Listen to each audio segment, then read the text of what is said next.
नमस्कार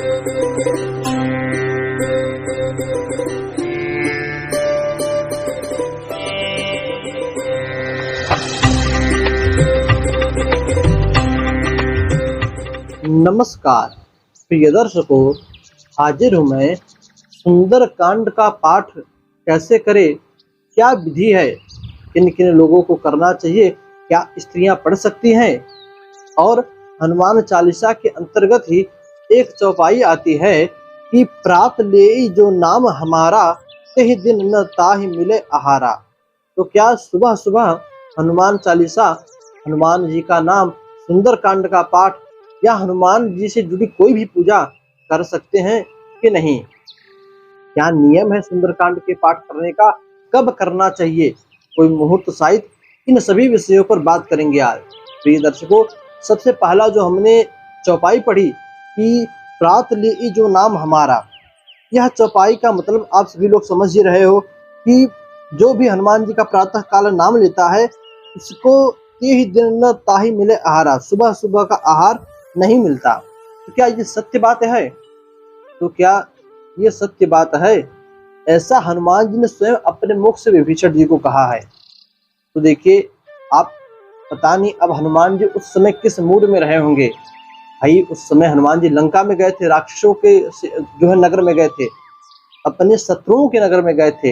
हो सकता है हनुमान जी विभीषण का मन टो रहे हो कि ये सच में राम जी के भक्त हैं कि सिर्फ हमसे दुष्टता कर रहे हैं, हमसे छल कर रहे हैं।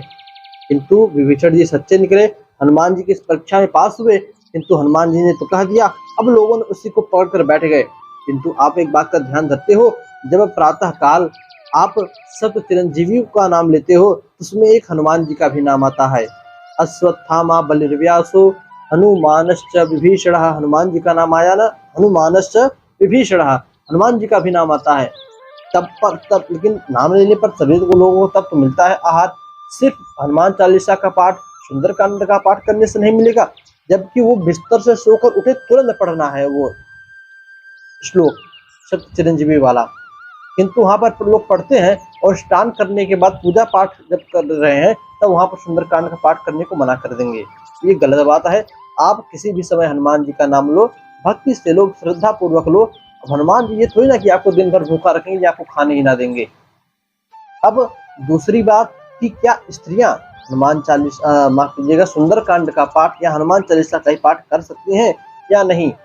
कुछ लोग कहते हैं कि नहीं करना चाहिए। देखिए, सबसे बड़ा रोग यही है कि लोग क्या कहेंगे। सबसे बड़ा आजकल के जमाने में यही रोग है। लोग सोचते हैं कि अरे लोग क्या कहेंगे। भाई, पूजा पाठ आपको करना है, भविष्य आपको अपना बनाना है, अपने बच्चों का आपको बनाना है, इससे लोगों का क्या मतलब।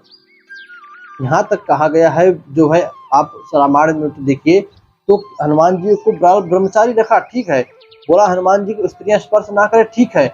जो हनुमान जी, माता अंजनी जिन हनुमान जी को बड़ा अपने गर्भ से उत्पन्न किया, बड़ा उनको पाल पोषण बड़ा किया, तो क्या माता अंजनी ने हनुमान जी को स्पर्श नहीं किया?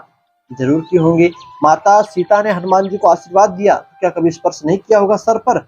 जरूर की होंगी। ठीक उसी प्रकार आप हनुमान जी को अपना बड़ा भाई, पुत्र, अपने पुत्र तो नहीं मान सकते, भाई बड़े हैं, तो अपना जो है उनको बड़ा पिता अथवा बड़ा भाई मानकर उनकी पूजा करे, कोई दोष नहीं। हनुमान चालीसा का पाठ, सुंदर का के पाठ का बात जहाँ तक रहा, तो आप वो भी कर सकती हैं, इसमें भी कोई दोष नहीं। प्रिय दर्शकों, आप देखो तो सुंदर कांड में 3 श्लोक हैं, 60 दोहे हैं और 526 चौपाइयाँ हैं। प्रिय दर्शकों, इसे हर कोई पढ़ सकता है और जब मन चाहे तब पढ़ सकता है। विशेषकर मंगलवार और शनिवार को हनुमान जी दोनों दिन अत्यंत प्रिय है। इन दिनों में पाठ करने का विशेष लाभ होता है। आप जब कभी भी हनुमान जी को इस व्रत को धारण, कभी भी सुंदरकांड के पाठ का प्रारंभ करना चाहो तो आप मंगलवार या शनिवार के दिन कर सकते हो।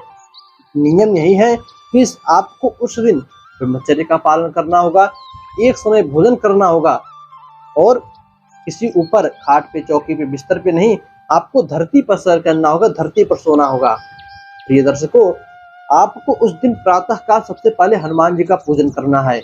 ऐसे पूजन करें तो आप किसी दिन यदि मंदिर मिल जाए आपको कोई हनुमान जी का, जो हनुमान जी सिंदूरी रंग से रंगे जाते हों, तब आप मंदिर में चले जाइए, 1.25 पाव या 1.25 किलो जितना बन सके सिंदूर लेकर उसमें चमेली का तेल मिलाकर अपने हाथ की हथेली जो ये बीच वाली भाग होती है उससे पूरे बकायदे हनुमान जी को खूब सिंदूर लगाना है दोनों हाथों से। लगाने के बाद हनुमान जी के दाहिने पैर से वही सिंदूर निकाल कर थोड़ा अपने जो है मस्तक पर लगा लेना है। प्रिय दर्शकों, इसके बाद हनुमान जी का पूजन करना है। हनुमान जी को लाल रंग का चोला, उनको प्रसाद में गुड़ और चना और जो है बतासा इत्यादि चढ़ाकर उनको प्रसाद लगाइए, भोग लगाइए, माला फूल पहनाइए और विधिवत पूजन कीजिए। प्रार्थना कीजिए, हनुमान जी जितना बन सका उतना पूजन किया, आपके सुंदरकांड का पाठ करने जा रहा हूँ, मेरी ये इच्छा पूर्ण हो। सबसे अच्छा है कि जब भी आप सुंदरकांड का पाठ करो तो कोई संपुट लगाकर संपुटित सुंदरकांड का पाठ करना चाहिए। जैसे रामायण में संपुट लगाकर कहीं कहीं पे मंगल भवन अमंगल हारी द्रवहु सुदशरथ अजर बिहारी, तो कहीं कहीं पर प्रभु की कृपा भजऊ सब काजू जन्म हमार सफल भा आजू। इस प्रकार जो है संपुट लगाकर पाठ करते हैं। आप सुंदरकांड में भी संपुट लगाकर पाठ कीजिए, बहुत जल्द ही आपकी मनोकामनाएं पूर्ण होंगी। प्रिय दर्शकों, उसके बाद यदि आप चाहो तो नित्य रोज भी कर सकते हो सुंदरकांड का पाठ, मात्र 2 से 3 घंटे लगते हैं, किंतु इतना समय कहाँ किसी के पास। हनुमान चालीसा तो व्यक्ति पढ़ ही नहीं पाता, सुंदरकांड दूर की बात है। आप यदि चाहो तो रोज सुंदरकांड का भी पाठ कर सकते हो। जो लोग नित्य प्रति सुंदरकांड तो छोड़िए हनुमान चालीसा का ही पाठ करते हैं, उनके जीवन में क्या क्या बदलाव आया है सिर्फ वही जान सकते हैं। प्रिय दर्शकों, ये थी सुंदरकांड पाठ की विधि। यदि आप करना चाहते हो तो आप हनुमान जी का नाम लेकर इस विधि से सुंदरकांड का पाठ करो। जो नियम विधि बदलाएं वो करो। सबसे अच्छा मैंने दिन बदला दिया मंगलवार शनिवार, उससे अच्छा महीना चाहिए तो चैत्र माह में सावन महीना आने वाला है, सावन में कार्तिक आने वाला है, कार्तिक में, इन सभी मासों में, भादों में, चैत्र में, इन सभी महीनों में आप जो सुंदरकांड का पाठ कर सकते हो। अथवा जब आपके बेटे का जन्मदिन पड़े तब आप आयोजन कर लो, ज्यादा खर्च बैठने वाला है नहीं। अपने 2-4 इष्ट मित्रों को बुला लो, किताब ले लो। किताब से ध्यान आया, जब भी आप कभी सुंदरकांड का पाठ करो तो किताब को हाथ में लेकर पाठ नहीं करना चाहिए। नीचे कोई आसन बिछा दो, लाल रंग का कपड़ा रेशमी रख दो, कुछ भी कपड़ा रखकर उसके ऊपर सुंदरकांड को रखकर तब उसका पाठ करो। हाथ में पुस्तक को लेकर पाठ नहीं करना चाहिए, अन्यथा आपकी सारे पुण्य धीरे धीरे जब तक आप पढ़ोगे हाथ में लेकर आपके पुण्य क्षीण होते चले जाएंगे। ये दर्शकों, इस बात का भी ध्यान रखिएगा। तो ये थी सुंदरकांड पाठ करने की विधि। उम्मीद करता हूँ आपने समझा होगा। मन में अभी भी कोई शंका बची होगी तो कमेंट बना है, कमेंट कीजिएगा। तो बस आज के लिए इतना ही, इजाजत दीजिए। पुनः मुलाकात होगी किसी नए वीडियो में नए विधि विधान के साथ। तब तक के लिए नमस्कार।